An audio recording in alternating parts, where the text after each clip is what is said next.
Um, so this is one 24 hours and a few hours more before my flight back to London.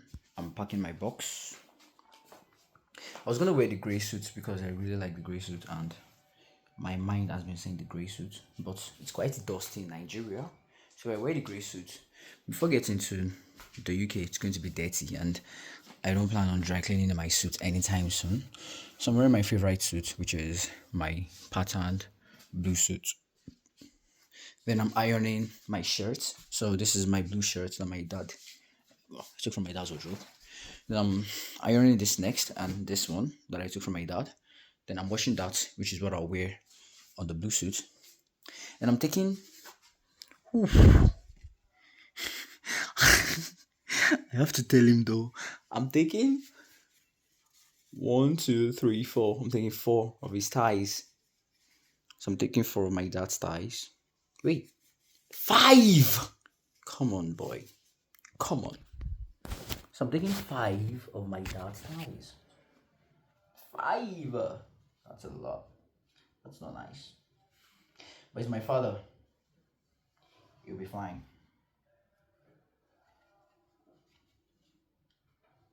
But I still have to tell him though. Guys, this yesterday he was telling me it's my second attempt. So I went out yesterday and man, I want to get a tripod before going back, but I'm out of cash. So and I don't want to be a liability on the person I'm gonna be living with.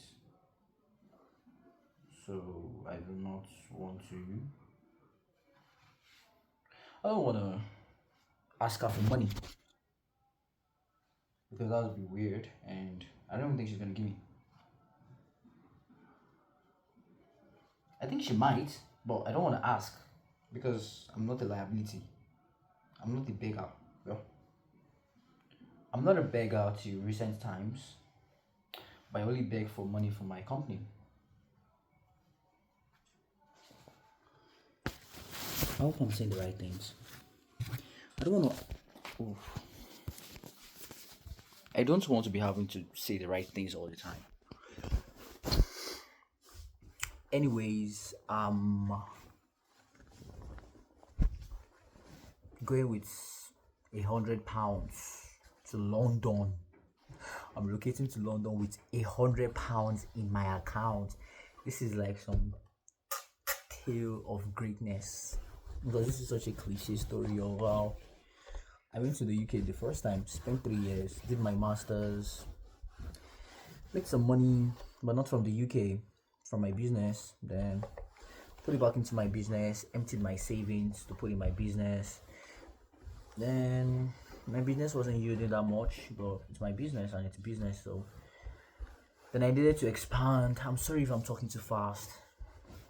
I needed to expand. The 9 to 5s are distracting me, so I called it quits and went on in on my business. My car got stolen. My backup plan of putting the money from my car into my business if any situation happens and I'm unable to meet my quota failed because my car got stolen.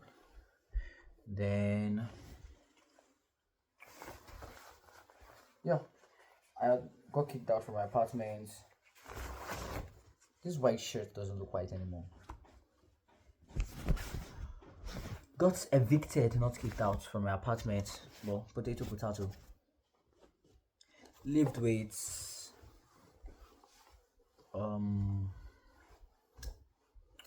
some family folks. Well, kind of ish. Then I had to move out because the duration they gave me was over and my DBS wasn't ready, so I couldn't go back to my teaching job. So rather than being homeless or stranded or panicking and I don't know, living a bad life and just being all depressed, I decided to come home. I decided to come home to well, stay in my father's house. Then I got to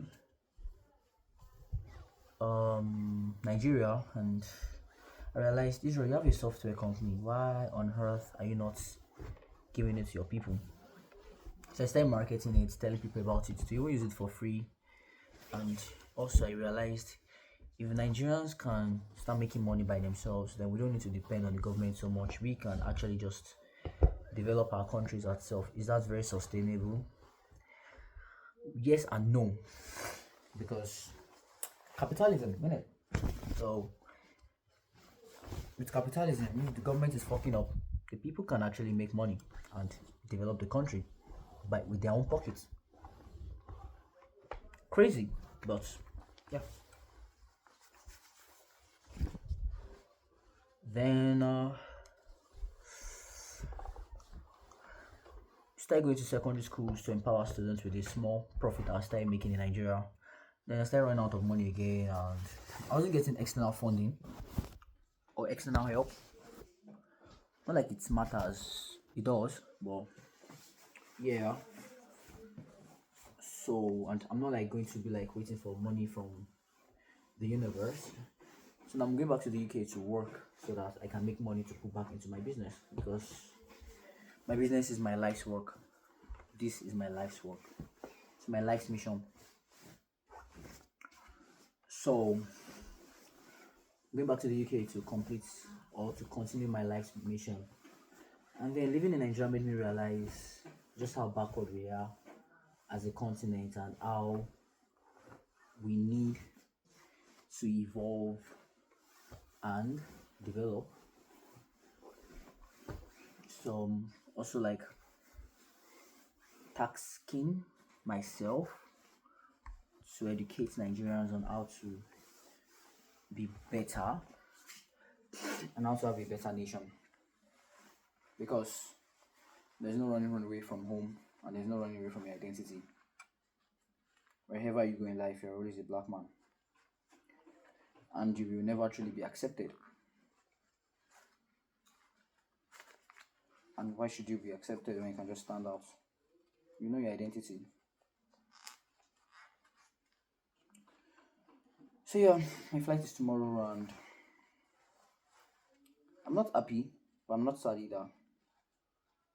I'm just seeing it as a new adventure. I'll be moving to London.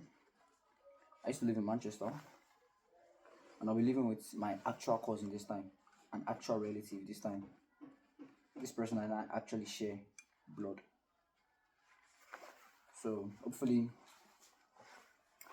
she treats me a lot better.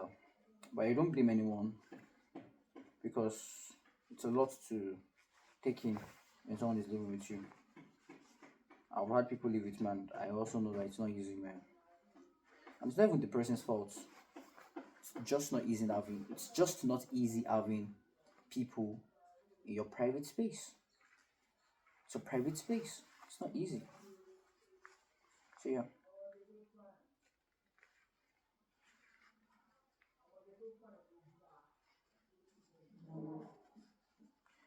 So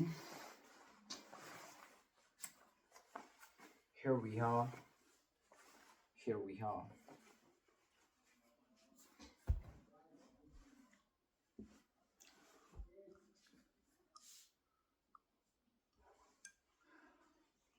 Once again, hi there.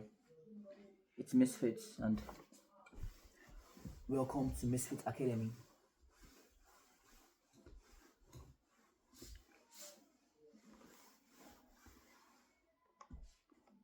Continuing my journey back in the UK. One of the reasons I'm also going back is because Nigeria, for me, for someone that is doing it all by themselves, and from a from an average family, or from a recently average family, it's not easy. But shout out to my parents, because my dad is the one sponsoring my traveling back. My dad literally sent me 1 million to book my flight and owed some cash to me. So shout out to my father and my mother too, because sometime last year my mother sent me 2 million to pay my rent, because I wasn't working, so I was converting naira to pounds, which is quite insane. Which living in Nigeria right now does not sound like something an average family do. But my mother did use a gratuity, like a gratuity. Hopefully, you know what gratuity is. If you don't know, you can Google it. Basically, that's what the government gave her after working. Then my father borrowed the 1 million for me from cooperative. So Uwalata Uoniru. You don't understand that pepper and locust beans sellers money. Basically just money that is not easy to get by or come by. So I cannot fail. I can't afford to fail. It's not even in the vocabulary. It's not an option. And I've come too far to even give up or switch lanes. And I wouldn't even switch lanes for any reason, because this is my life's work. This is my life's mission. This is my purpose in life. Or maybe this is what I want my purpose in life to be, which is to create a better nation.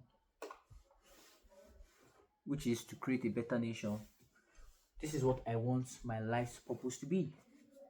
Ma? No. Yeah, she need any. Any there.